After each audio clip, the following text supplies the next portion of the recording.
मोदी जी जो कहते हैं वो करते नहीं हैं भैया। उनकी मन की बात तो आज 11 साल से खत्म ही नहीं हुई है, और मन की बात क्यों नहीं करें। अगर मान के चलिए मीडिया में आप 11 साल के दरमियान एक भी प्रेस कॉन्फ्रेंस नहीं करते हैं, और यदि मीडिया वाले से आप बातचीत भी करते हैं तो सिर्फ आप अपनी बात करते हैं, और उन व्यक्तियों को, चाटुकार पत्रकारों को आप बुलाते हैं जो आपकी जी हजूरी करता है। एक भी ऐसे निष्पक्ष पत्रकार को नहीं बुलाते हैं जो निष्पक्षता से आपसे हिम्मत करके सवाल पूछ सके, तो आप देश के प्रधानमंत्री बनने योग्य नहीं है। मोदी जी का तो एक नारा ये भी है, बेटी बचाओ बेटी पढ़ाओ। अरे मोदी जी ने तो ये भी एक कहा था, अब चाहे वो धोखे से निकल गया हो या वैसे निकल गया हो या जानबूझ के निकल गया हो, कि बेटी पढ़ाओ बेटी पटाओ। इसके ऊपर कभी शर्मिंदगी इस बयान के ऊपर मोदी जी ने किया? अगर देश के अंदर सबसे ज्यादा बेटियों का अपहरण हुआ है, बच्ची गायब हैं, तो नरेंद्र मोदी की सरकार में सबसे ज्यादा, पिछले 75 साल के इतिहास में सबसे ज्यादा बेटियां लापता हुई हैं, वो मोदी जी की सरकार में हुई है। सबसे ज्यादा बलात्कार की घटना घटी है तो वो मोदी जी के शासनकाल में घटी है। तो अगर रंडुओं की सरकार बनती है देश के अंदर, तो निश्चित है कि बहु बेटियों की इज्जत खतरे में पड़ेगी। और जो कोई ब्रह्मचारी आज के युग में असंभव सी बात है। आखिर धनेश्वर महतो जी कुछ भी बोलते हैं वो सुर्खियां बन जाती है, सुर्खियों में हमेशा रहते हैं, आखिर वजह क्या है? सच बोलता हूं और देश की जनता को सच्चाई से रूबरू कराने का काम करता हूं, और कोई विशेषता बात ऐसी कुछ है नहीं। और हर व्यक्ति का कर्तव्य बनता है कि देश की जनता को, अगर यदि आप थोड़े बहुत जानकार हैं, थोड़े बहुत राजनीतिक जानते हैं या समाज सेवा करते हैं, तो जो सच्चाई है वो बोलना चाहिए।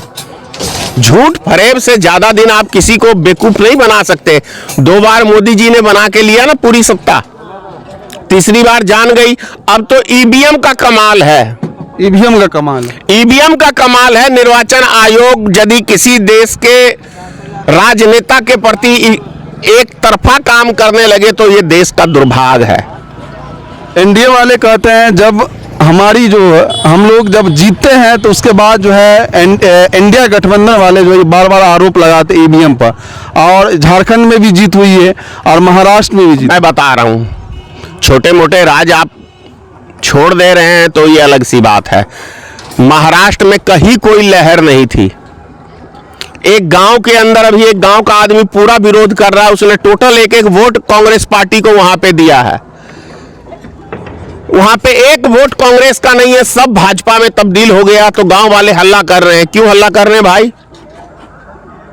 अगर यदि सारा विपक्ष कह रहा है कि आप ईवीएम से चुनाव बंद कर दो, दुनिया के अमेरिका जैसे देश के अंदर ईवीएम पे चुनाव नहीं होता, चाइना में नहीं होता, तमाम कंट्रियों में ईवीएम नहीं होता, तो सिर्फ भारत में हो रहा है। और यहाँ पे हर विपक्षी पार्टी बोल रहा है कि आप ईवीएम पे चुनाव मत करो।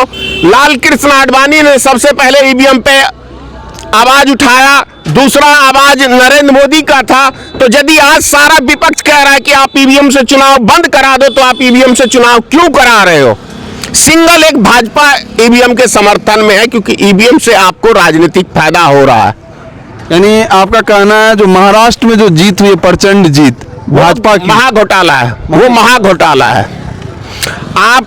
आपको मैं उदाहरण बता दूं कि जब आप एक मेयर का चुनाव जीतने के लिए पंजाब के अंदर आपके भाजपा के अधिकारी वोटिंग का अकाउंट कर रहे हैं, वहां पे निर्वाचन आयोग आपने उसको नियुक्ति किया है। सीसीटीवी कैमरे के अंदर जो फ्रॉडगिरी कर रहा है, कौन सा उदाहरण चाहिए कि आप दूध के धुले हुए नहीं हो, आप एक नंबर के बेईमान हो, चोर हो।